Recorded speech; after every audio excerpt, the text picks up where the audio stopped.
on Amazon, these batteries right here are listed for $799.99, which is absolutely dirt cheap. So the question is, are cheap batteries worth it?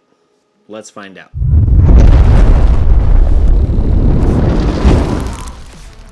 What's going on, everybody? I'm Average Joe, and welcome to another Average video. Alrighty, in today's Average video, we're going to be testing out two brand spanking new 100 amp hour server rack batteries from a brand that I've never heard of before, AOUSK. Yeah, I've never heard of them before either, but they emailed me to see if I wanted to do a review video on these brand spanking new batteries, and of course, I said yes. So, having said that, yes, I did not pay for these. They did send out two 100 amp hour server rack batteries to test out, put them through the ringer, and then after that, what I'll probably do is hook them up to my off-grid system over there and just continually cycle them every single day. All right, well, I typically have some sort of goal in mind whenever I'm testing these batteries, and I guess the main goal today is finding out if these batteries are junk. Oh, I got it. Yeah, it's something down there. Are they good batteries or not? All right, so how this video will go is first thing we'll do is take a closer look, go over the specifications, features, stuff like that. We'll go over all the accessories that come with it, communications and stuff like that, because this one does have Bluetooth communications. One other thing that they were sure to say in the email is make sure you open it up and take a look inside. So hopefully they have something amazing in there, but I guess we'll find out here shortly. Fifth thing will be all the capacity testing and stuff like that. We're going to be doing a 0.2 C rate, which is 20 amps. That's kind of like the standard discharge capacity test rate. And then we're just going to do a full 1 C rate capacity test, or 100 amps, and see if they shut off. See if it'll let us go all the way down to 0. Let's get to it. And we will take a look at the front side of the battery. First, it is a deep cycle lithium iron phosphate battery module. Nominal voltage is 51.2 volts, and it is 100 amp hour. Also known as a 48 volt DC battery. Over here on the left and the right, we're going to have our two server rack handles. Right next to that, we're going to have our negative and positive 120 amp Amphenol connectors, which is kind of nice in my opinion. We have our on and off LED indicator, run, alarm, and state of charge indicators right here. We have our address dip switches, so if you're paralleling a bunch of these together, you can assign each one a location, or you can actually do automatic addressing as well. Next to that, you're going to have your dry contact switches, which I have never used in my entire life. Next to that, we're going to have our communication port. So we have RS-45, CAN, and this goes to your inverter. Next to that's going to be your RS-232 for PC communication. And then finally we have COM A and COM B, and this is for your parallel communication between each battery. To the right, we're going to have a 125 amp circuit breaker or air switch, and this is a ProJoy brand. And then way over here on the right hand side, we're going to have our power on and off switch and a ground lug right here. And then finally, of course, we're going to have your screen that's going to give us all the basic information, which we could take a look at right now. So we will hit the power button right over here and wait for everything to turn on. Boom, screen is on. So we have pack info, pack status, pack parameters, and pack settings. So if we hit enter on this one, we can see we're sitting at 54.8 volts. There's no current or anything, obviously, because we're not doing anything. Capacity, so we will go down to that one and hit enter. Boom, we have 100% state of charge, remaining capacity 100 amp hours. Back out of there real quick, and we can go down to temperature. If you really wanted to see that, you could. Everything is displayed in Celsius. We will back out of that. Cell info, we can go on that, and we can see basically every single cell in here if you would like to see those. All right, we will escape out of there and go to pack status. This is going to be, we're in standby mode, obviously, because we're not doing anything. You can do your count, you can do your status, and then your MOSFETs are on and on. Pack parameter, which we cannot do anything in. Pack settings, and this is where you can actually set up your inverter communications. So RS-45, you can hit enter. I do have it currently set on the Lux power, but there are quite a few in here, just like a lot of the other server rack batteries. I'll just cycle through them really quick if you like. Boom, we're back at the beginning. If you wanted to change one of them, basically you would go to it and then hit enter. It's going to say set OK. Same thing is going to be for the CAN bus. You go to it. We can scroll through this real quick if you would like to see it. I have basically everything on Lux Power because that's typically what I use. All right, that is pretty much all we have for the front side of the battery. All right, so if we move on to the right-hand side, all we have on this side is gonna be the specifications and all that kind of stuff. So we can go over this real quick. Battery module, 51.2 volts, 100 amp hour. The rated energy, 5.12 kilowatt hour, high and low cutoff, so 58.4 for the high, 41.6 for the low. The recommended charging current is 20 to 50 amps. Max discharging current is 100 amps. Communication, CAN, RS-45, RS-232, and Bluetooth. This does not have a heater in it or anything like that, so just your everyday standard temperatures. If we rotate to the back side, there's absolutely nothing. And then on the left-hand side, there is a warning, do's and don'ts, and all of that kind of stuff. Measurements on these are 17 3/8 by 5 1/4 inches tall, so they will fit in a standard 3U server rack. For the depth without the handle, 19 inches deep. All right, next is gonna be all the accessories that come with each battery, okay? We'll start right down here with the battery cables. So you're gonna get a positive and negative. These are the super fine flexible cables. They are 5 feet long and they are for AWG. On one side, you're gonna get a crimped connector right here, and then on the other side, you're gonna get the 120 amp Amphenol connector right here, again for both positive and negative. You're gonna get a positive and negative parallel cable if you're paralleling a bunch of batteries together, again for AWG with the 120 amp Amphenol connectors. A communication cable to go from one battery to the next. Kind of looks like a 10 gauge or maybe even bigger, and it is also a super flexible ground cable right there. You're gonna get one of these little connectors, I forget what they call it, but if you have to modify the communications going from battery over to the inverter, like if you're using a Victron inverter, they give you a little splice connector right here because I know Victron is kind of weird for communications, so they give you a little splice connector for that. Right up here are gonna be, which I've never seen or used before, these are basically, if you don't have a server rack, you can attach these to each corner of the battery, which I'll demonstrate here in just a little bit, and you can kind of build your own server rack out of these, and everything kind of locks together, stuff like that. I kind of think that is pretty awesome, actually, especially if you don't have a server rack to put the server rack battery in. Next to that is going to be your server rack mounting plates to the side of the battery, and you're going to get a little bag of screws so you can mount those to the battery. You're going to remove those 2 screws right there and then add 2 more screws, so there'll be a total of 4 holding on the little ear on the side. Next to that, you're going to get a communication cable to go from the battery over to the inverter, and then right below that, you're going to get a, I can just pull those out, just show you real quick. So parts list right here, which I did go through, and it did come with everything that is listed on here.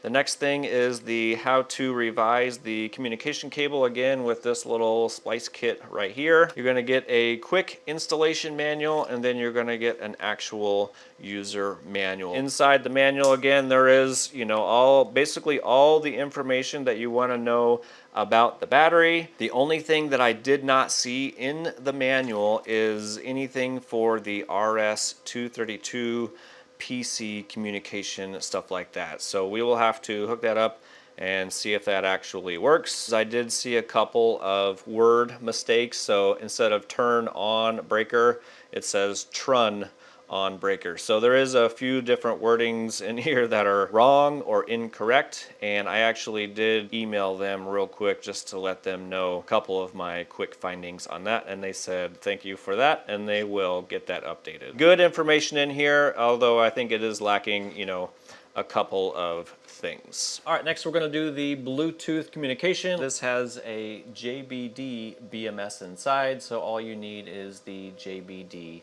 BMS app. So I have renamed this to AOUSK 1 and the other one to AOUSK number 2. So we will go ahead and connect to AOUSK number 1, which is right here. Again, this is just a very basic app. It just gives you all the basic information. You can't really do a whole lot in here. But anyway, this is going to be your main or home screen. As you can see at the top, we're sitting at 100% state of charge. Right below that, it's going to give you like the state. So the charge and discharge MOSFETs are both on. Right below that, it's going to show you balance, the heat state, low voltage, which we are not at. Right below that, it's going to give you your total volts, your current, your power, high volt, low volt, and then your average volt cell. The cell differential is 0.142 or 142 millivolts, which in my opinion is way too high. And then lastly, we have the cycle count, which again, I've actually already done the capacity test on here, which I'll probably tell you right after we go over the Bluetooth stuff. Maybe. We'll see. Right below that's going to be your MOSFET temperatures. So it looks like there's a whole bunch of temperature sensors inside. I would imagine 1 or 2 of those are on the BMS. And then hopefully there's a couple, scattered about the top of the cells. And then finally at the very, very bottom, you can see the cell voltages for every single cell. Now, whenever I first looked at this, I was not able to see like half of this information through the app. That was because I kept logging in through like a guest account, so it just didn't give me all the information. So if you're not seeing all the information and you're using this JBD app, just need to sign up for an account and then you'll get a little bit more of that information. All right, if we go over to control, we don't actually get to control much other than the charge and discharge MOSFETs. We go over to parameters. There's not a lot in here that we can do. For the everyday average user, it's fine. You don't need to change anything. Everything's gonna work as it should. But for somebody like me that likes to get in there and tinker with stuff, this bugs me because I can't do anything.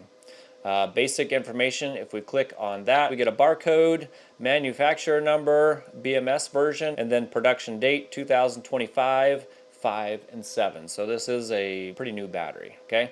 Right up there at the top, that's where you can change the name of your battery. Back out of there, initial setting, I don't actually remember what this does. And I think I clicked on that whenever I was in a guest account and nothing showed up. So in here, nominal capacity is 100 amp hour, cycle capacity 80 amp hours, remaining capacity 99.98. And then close capacity correction. Okay, so I'm not 100% sure what this does. I'm going to click it.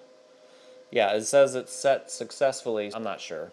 And then a password setting, which I didn't have to add a password or anything. So, and then the last one down here for information, you can do firmware upgrades and then operational history, which it doesn't really show me anything in there. All right, so this is the JBD app. It gives you all the pertinent information that you would like to know. Okay, so if we close out of there, and then we go into the Overkill Solar App. Just like one of the other ones that I did, which was the eco-worthy battery, it doesn't show everything correctly. I know for like balancing and stuff like that, whenever I was doing the eco-worthy battery, it only showed like, cells 1 through 4 were balancing, and none of the other ones in here, it didn't show any balancing or anything like that. This does the exact same thing. I'm not sure why it does that. Anyway, I personally like this app because, I don't know, I just have used it for so long, my eyes this is just easier for me to look at. But again, you can see all the cells in there. Our cell delta is 142 millivolts. Again, in my opinion, is way too high, but if we click on the settings, you can see all of those as well. And technically you can change them in here. But again, if you don't know what you're doing, just don't change anything. Just leave it. Everything is going to work as it should, okay? But in here, again, you can see all the settings that are programmed into it. In the capacity configuration area, I never touch any of that stuff. Stuff I always change below that would be down here in the balancer configuration. That's typically where I start to mess with things. For start voltage, they've got it for 3.4 volts. We usually like to see 3.45 volts. For delta to balance, they've got it set for 30 millivolts. That is perfectly fine. I typically just change it down to 10 just because for the balancer enabled and balancer only when charging, none of those are enabled right now, and you cannot change those. The one that is set and configured in here is balance only when charging. I did send them an email saying that I couldn't change these, and it would be, in my opinion and a lot of the other community's opinion, is if you just change it to balancer enabled. That way, whenever this is sitting here just like this, you know, it can start balancing out. They did reply and explain why they did it the way they did, which maybe I will try to flash that up on the screen because I can share all of the information with you. Basically, they said that this is like the, kind of like the industry standard. Everything works and is configured, you know, how it is, okay? So that's the reason why they did that. In my personal opinion, again, I would like to see that one switched, but it's not, and I can't change it. Down below that, some of the protections, of course, they got your over temperature, under temperature, battery overvolt, they've got it set for 58.4 volts, which is perfectly fine. Battery under voltage, 41.6, which we already mentioned on the specifications and on the side of the battery for the sticker right there. Cell over voltage is 3.65, which is correct. A lot of other batteries that I'll see are set to like 3.7 or 3.75. Technically it's okay, but we do like to see 3.65. Cell under voltage, they've got it actually set for 2.6. I would say the rest of the world typically goes down to 2.5. Some of them go down even lower. 2.6 is just fine. For a charge over current, they have it set for 120 amps. Right below that, same thing for the discharge over current. It is set for 120 amps. The level 2 over current is 280 amps. There's no millisecond delay there. Level 2 overcharge, like I said just a minute ago, 3.75 volts, which I don't know how you can actually get there because the BMS will cut it off at 3.65, and then level 2 for under voltage is 2.5 volts, so yeah. And one other thing I do want to mention, again, since I've been in contact back and forth with them and just recommendations and stuff that I have or that I would like to see with the balancing, in my opinion, you know, it's pretty high. But they said, you know, go ahead and test it and we'll see what happens. So that's what we're going to do, is we're going to test it just as it sits, and then probably what I'm going to do is I am going to top balance the battery the way that I would typically do it, is pull off the top and then top balance every single cell, and then I kind of want to see if there's going to be a capacity test difference if we do it like that. We'll find out. But anyway, that is going to be your Bluetooth communications. Next, we will try the RS-232, you know, PC connection. All right, it's been about 10, 15 or so minutes, and I tried connecting up to the RS-232 PC port. I connected up to 2 different laptops and used the BMS tool software that I previously already had, and I can't get it to communicate or connect or anything like that. Now, I do remember saying at the beginning of the video that in the manual, I don't actually remember seeing anything, you know, that it says you can connect to it. So I don't know if this port is like disabled or not. So what I'm going to do is I'll email the company and I'll ask them, basically saying I'm not able to connect to it. You know, what's the deal with that? Next thing we're going to do is pop the top, take a look at the inside.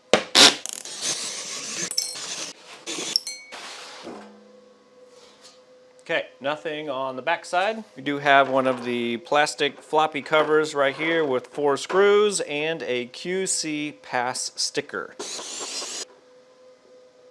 Boom! First impressions is, honestly, I don't see anything wrong with this whatsoever. But we're gonna take a closer look and see what we can find. All right, so we will start over here towards the cells. So obviously you can see that bus bars are laser welded, and they do have the little tiny hump on the inside to allow for any sort of expansion and contraction, so that is good. At least every single balance lead that I've seen so far in here does have a screw and the little tiny silicone glue, so that is good. I'm seeing every single one is labeled. Whether or not we can fully see them or not, but there is numbers on every single one of these, so that is good. Let's see. Yep, number 16 for positive, which is correct. Or 0 for negative. Number 1 will be right there. Nice. All right, so that is looking really good. Next thing is all of the routing. The wire routing is excellent. in my opinion. So they have this black, it's kind of like fabric tape, but all of the wires is taped pretty nice, and then it goes over to these ones, which they're all zip tied and perfectly in place, so that is looking really nice. Same thing for the next row right there. Then we continue on to the next set of batteries, and it's the exact same thing. I think that looks really, really nice. And I've actually never seen it look this nice before. I know the other ones that we've opened up, I mean, they've been nice, but I think this one is topping them all for the moment. On our brace that goes across, we do have all the openings so that the cells vent, they can vent properly. Where are our temperature sensors? So there's one right there, one right there. They're taped in between and on top of the cells, so I actually like to see that. I think that's an excellent place to put them because they're actually touching the batteries. The only other option that you could do is physically mounting them to the bus bars, which would be another good choice. So we got two right here, we got one right there in the center, and then we have another one right over here. So we have 4 temperature sensors out there in the middle, so that is nice. I've seen stronger, you know, braces going across, but it's not bad. Next thing is they do have the EV foam with like almost like a harder plastic edge touching the cells right there.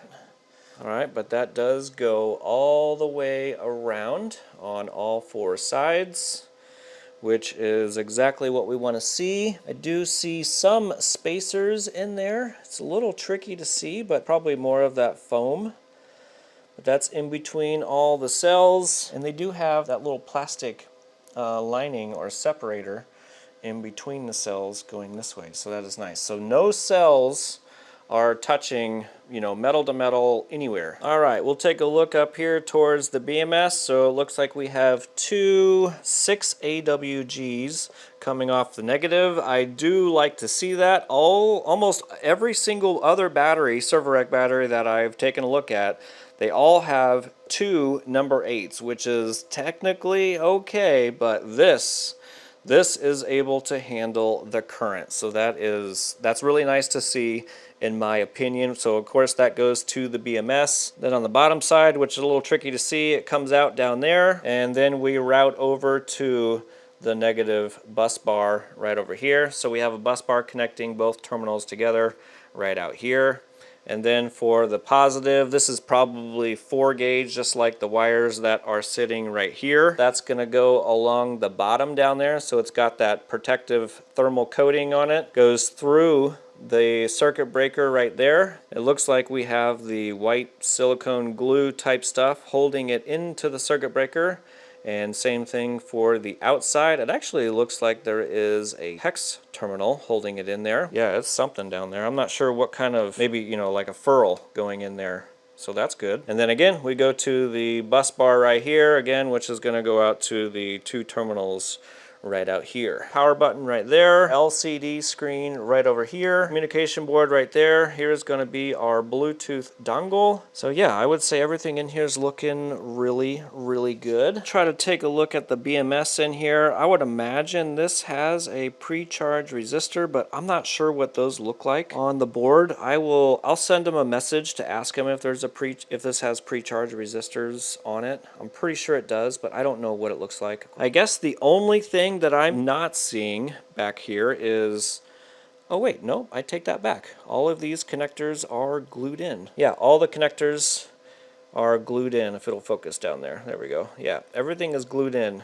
Even the Bluetooth dongle is glued in. All right, that's going to be all the numbers off of the BMS right there. I don't know if I have any complaints back here quite yet. So if you guys see any, obviously let me know. All right, sorry, I do have to say it so far is this is probably the best looking battery that I've seen out of all the server rack batteries that I've opened up so far. I do see some QR codes down here. I do want to scan one of those and see what shows up. And I don't short anything out. You know what I should do is maybe get some tape.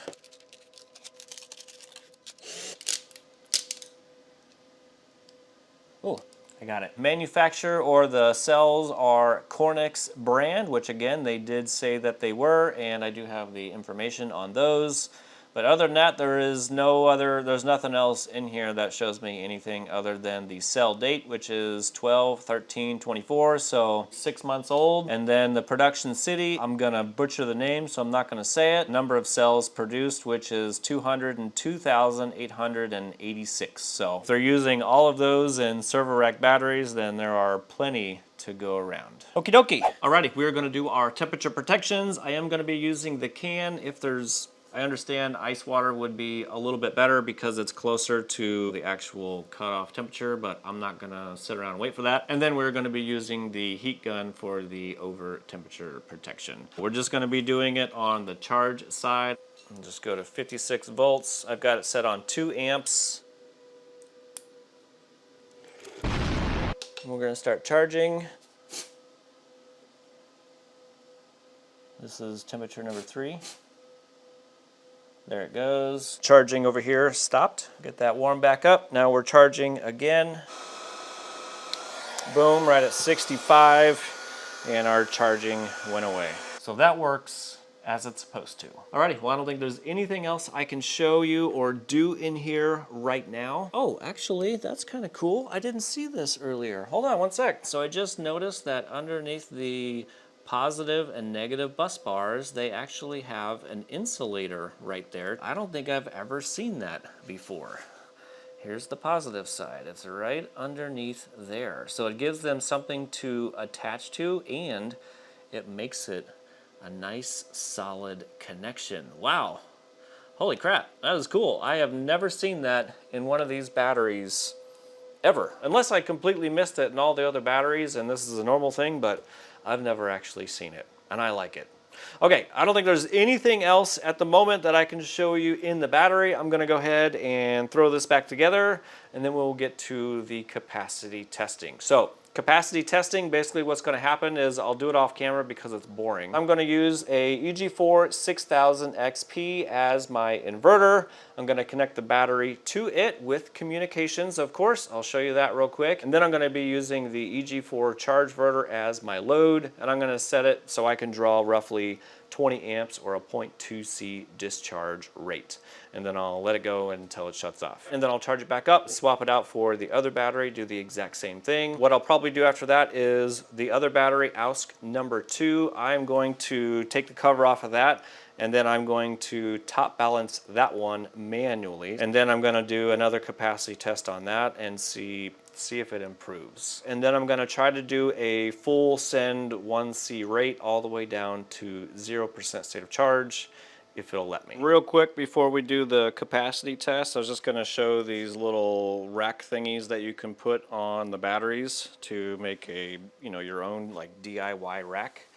Just wanted to show how that would look. I mean, these don't fit like absolutely perfect or anything like that. There is, you can see like a little tiny gap in between there, but I don't think that's too much of a big deal or not. Maybe if you have another battery on top, it'll get rid of that little tiny gap right there. I actually really like the idea of these. I mean, you could probably put this on a little wheelie cart, and then you can wheel it around basically wherever you want to go. You could probably stack up, I don't know, like 3 or 4 of these on top of each other, and then you got your own little 20 kilowatt hour battery bank. So yeah, they're not like absolutely perfect or anything like that, but it does give you something. It just gives you something to use. Alrighty, we are over here at the EG4 6000 XP. I have both batteries connected up in parallel, and then I have the positive coming off of this corner, negative coming off of this corner. We're going around, and we're connected over to the inverter right over there. So we're going to turn this on and test the communications on here. So we'll turn all this stuff on, turn that on over there, turn that on. And again, these do have the pre-charge resistors in here, right there. And just like before, I said I put this on the Lux Power protocols, and I'll just show that to you real quick. And I just put both of them to the Lux Power. So we'll go down here and we'll just reconfirm. We'll hit OK on that one. The CAN bus, hit enter, go down to the Lux Power, hit enter, and then hit OK. All right, and I have that set for both batteries, and right over here, coming out of this one from COM B and going into COM A. Next thing I'll do is we're just going to connect up to the CAN port. We're going to say that this is our master battery right here. Plug over into the inverter right there. And also, like I mentioned, this does have the automatic addressing. If you don't want to do automatic, you can manually hit the dip switches. Just follow the manual and that'll tell you exactly what to do. All right, so now you can hear my other inverter fans, so sorry about that. Over here on the EG4 6000 XP, you can see we have the lithium ion battery settings set, and we're showing 200 amp hours, which is exactly what we have. So as you can see, everything works as it's supposed to. Alrighty, now we're gonna do the capacity test and results, and this is just a couple of screenshots first, just to show you how everything started. So this is gonna be AOUSK battery number 1. First test is at a 0.2 C rate. If you look on the side screenshot, you can see our delta before we start. That's basically what everything was sitting at whenever I charged it up to full, and the BMS cut charging. So our delta is pretty high at 217 millivolts. Okay, remaining it says 0 over here. Cell 1 is going to hit the low cutoff. Our cell differential is 41 millivolts, if you can see that right there. Oh, there it goes. Okay, so let me hit this real quick, take a screenshot. So it looks like we just got 103 amp hour, 5.3 kilowatt hour.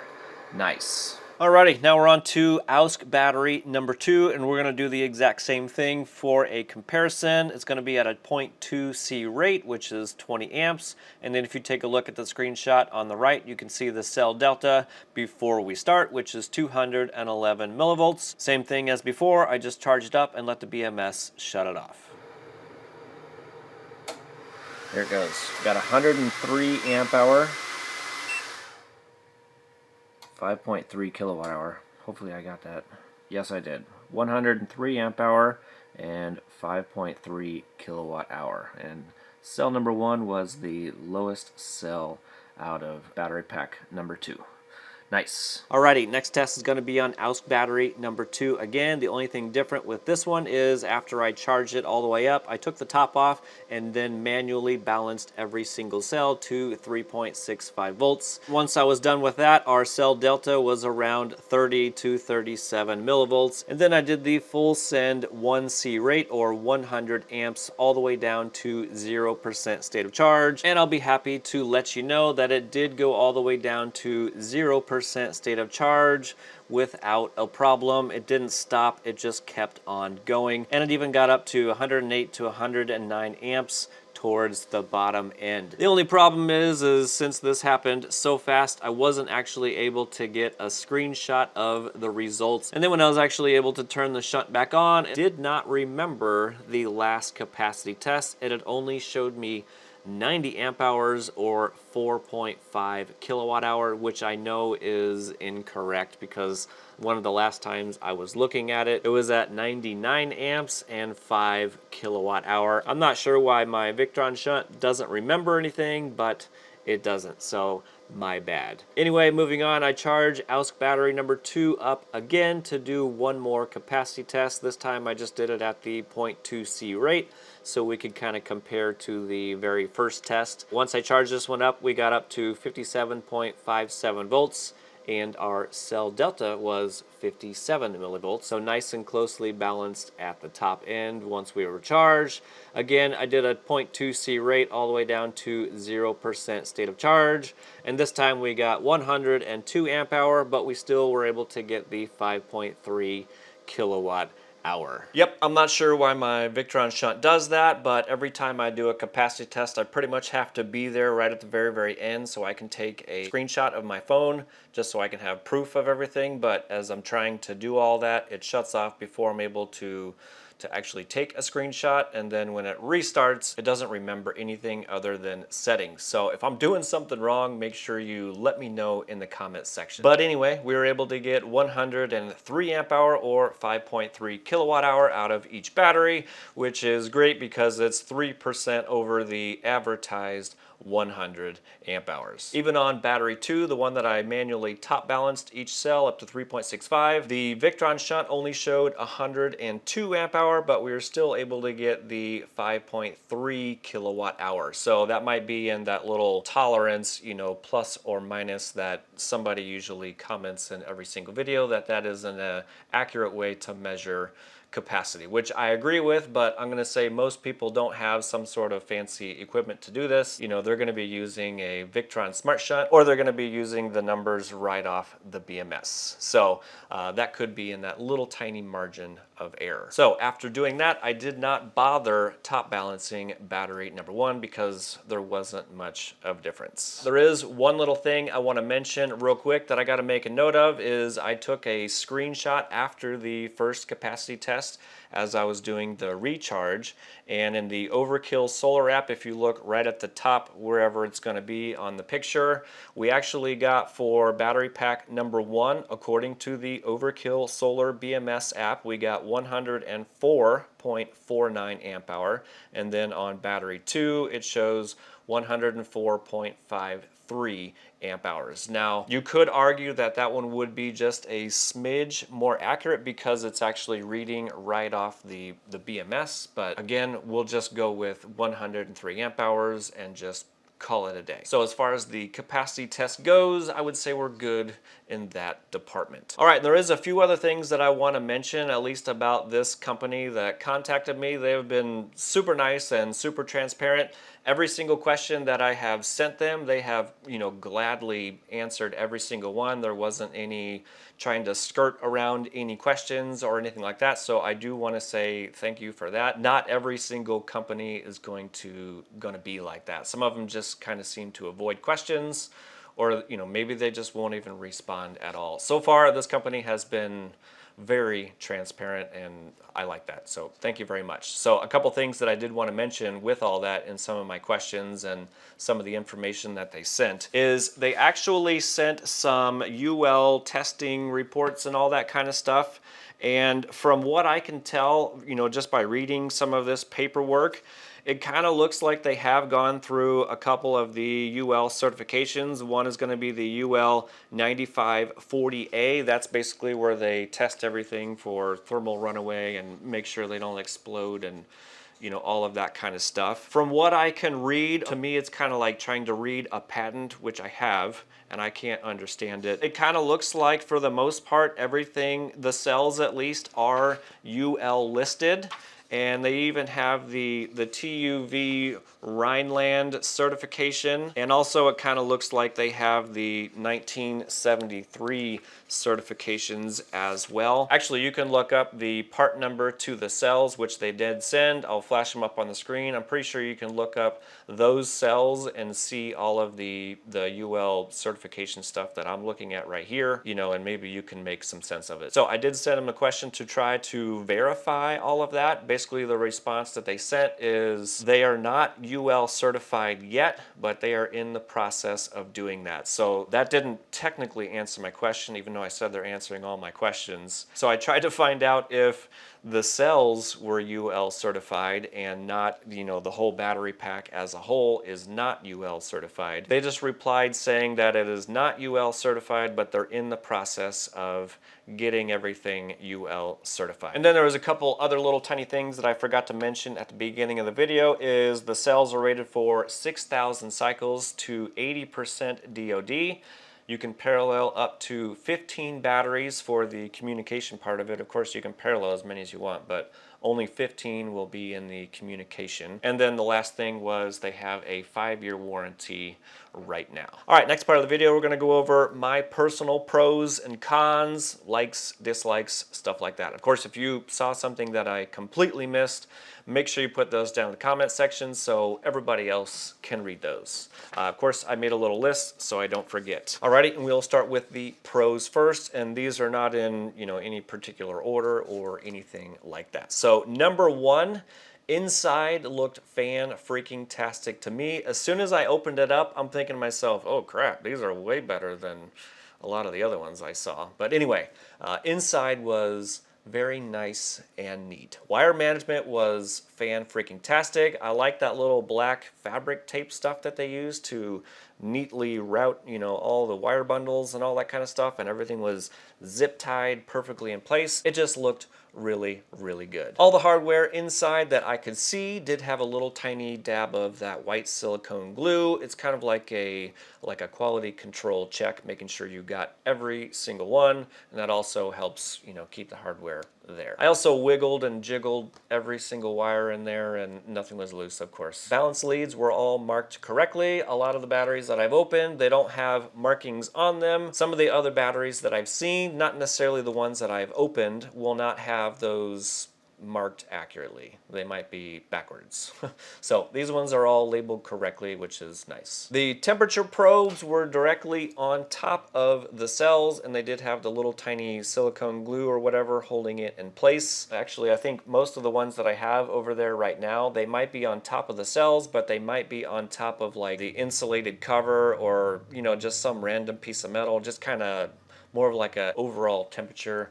These ones were actually on top of the cell. Now, another good option for those, like I mentioned, would be attaching them directly to a bus bar. All the cells were surrounded in that EV foam, and these ones had like that little, I don't know if it's like a plastic or whatever edge going all the way around. I don't think I've seen that in any of the other batteries that I've taken apart, so this is kind of like a step up in my opinion. And then they also had that plastic divider separating, the sets of 8. So no cells are ever going to be in contact with each other or any other metal in the battery. Now the next one, which I've never seen unless I completely missed it, and all the other batteries that I've taken apart, would be those insulators off the main battery, positive and negative. I think that is a fantastic way to come off the battery to mount any sort of ring lugs, like your main positive wire or negative wire, any other balance wires, because a lot of the times they'll just mount everything to the top post of the battery,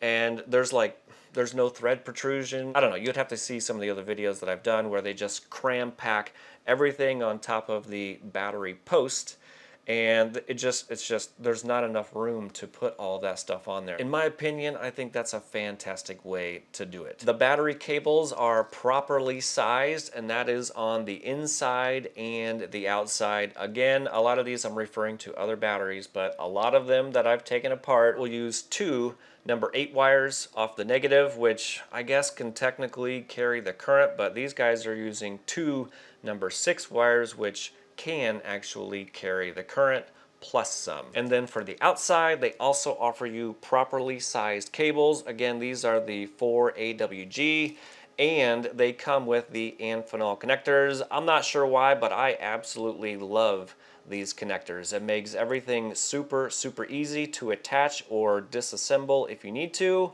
And another good thing about these is, they're kind of sealed from water or dust penetration. I don't know, I'm just a real big fan of these connectors right here. The next one, which I personally have not seen yet until this battery, is those little DIY C-clips that go on the edge of the battery, so you can kind of make your own DIY rack. I don't know, some people are not a fan of those. I'm a big fan because if you don't have a server rack to mount these in, I mean, this locks everything in place, and you can just put it on a little wheelie cart or whatever and put it wherever you need to go, and everything is nice and neat. I don't know, I'm just a big fan of those little C-clamp things to make your own little DIY rack. Alrighty, well that's going to be all the pros that I can come up with now, so we'll move on to the cons. Con number 1 for me is going to be the Bluetooth app. Again, for the regular average user, you're not going to be going in there and changing settings or anything like that. You're just going to hook it up, maybe look at the Bluetooth app and